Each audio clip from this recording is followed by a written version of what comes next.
भारत सरकार द्वारा चलाया गया स्वच्छ भारत पखवाड़ा अनूप शहर छोटी काशी में नगर पालिका परिषद के अध्यक्ष ब्रजेश गोयल एवं कार्यक्रम के संयोजक सफाई एवं खाता निरीक्षक संजय भाटी के द्वारा स्वच्छता अभियान जानवी घाट पर चलाया गया, जिसमें घाटों की साफ सफाई एवं मां गंगा के किनारे की गई। नगर के 25 वार्ड में पालिका सफाई कर्मी एवं सेवा भारती नमामि गंगे योजना के स्वयंसेवी और साफ सफाई के कार्यक्रम के मुख्य अतिथि विधायक संजय शर्मा ने संबोधित करते हुए कहा, महात्मा गांधी का सपना स्वच्छ भारत हो अपना पर प्रकाश डालते हुए भारत सरकार प्रधानमंत्री नरेंद्र मोदी के 9 वर्ष के कार्यकाल पर प्रकाश डाला और कहा कि प्रति एक नागरिक का कर्तव्य है स्वच्छ भारत में अपना योगदान करे।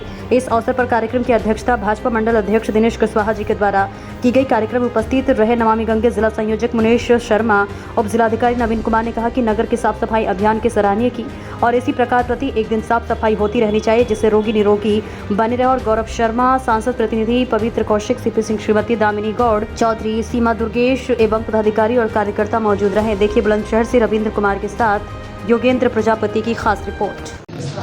आदरणीय मोदी जी जब से देश के प्रधानमंत्री बने हैं तभी से उन्होंने स्वच्छता पर विशेष ध्यान दिया है।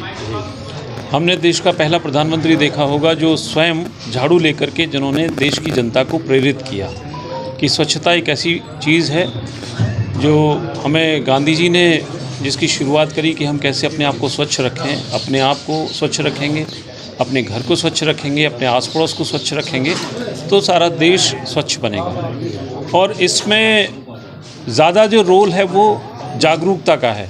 हम जितने ज़्यादा जागरूक होंगे हम सफाई के महत्व को समझेंगे। तो ये सरकार की तरफ से और हमारी पार्टी के संगठन की तरफ से एक पहल है।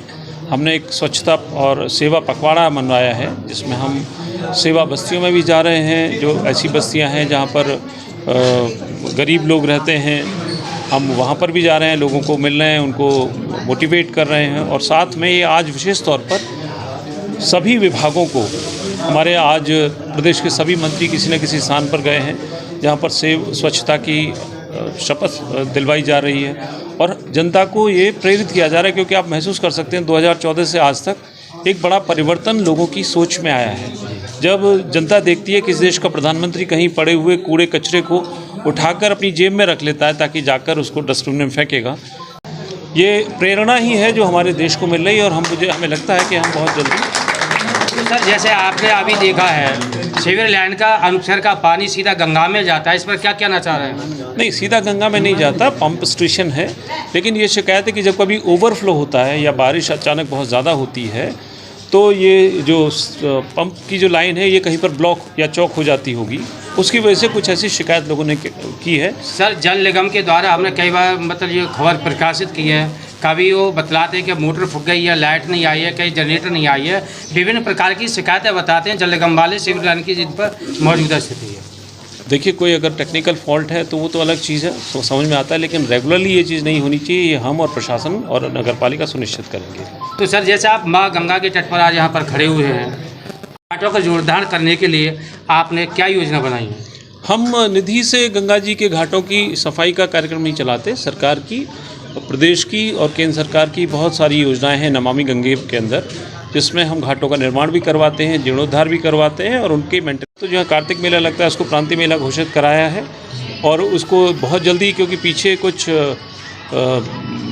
कमियां रही नगर पालिका की तरफ से रही हैं, कहाँ पर वो उसका बजट एलोकेशन नहीं हो पाया। अभी चेयरमैन साहब ने मुझे फिर से उसके कागज़ दिए और मैं उसको परस्यू कर रहा हूँ। इसको जल्दी हम प्रांतीय मेला भी घोषित कराएंगे। तीर्थनगरी घोषित होने से कोई एकदम से नहीं कुछ होता। तीर्थनगरी तो जैसे जैसे तीर्थयात्री आते हैं उनकी संख्या, उनके लिए व्यवस्था जैसे जैसे बनती जाती है, अपने आप में तीर्थनगरी बन जाती है। घोषित करने से कोई तीर्थनगरी नहीं बनती। विषय है कि हम यहाँ पर ज़्यादा से ज़्यादा सुविधाएं उपलब्ध करवाएं जो लोग। सर, मेरा एक आखिरी सवाल है कि यहाँ पर आवागमन का बड़ा ही कष्टदायक होता है यात्रियों के लिए। रोडवेज बस स्टैंड आपका कब तक शुरू हो पाएगा? मैंने आपको बताया था पिछली साल हमने स्वीकृत करा दिया था और अभी 1 करोड़ रुपए उसके लिए स्वीकृत हो गए। चेयरमैन साहब की जानकारी में है।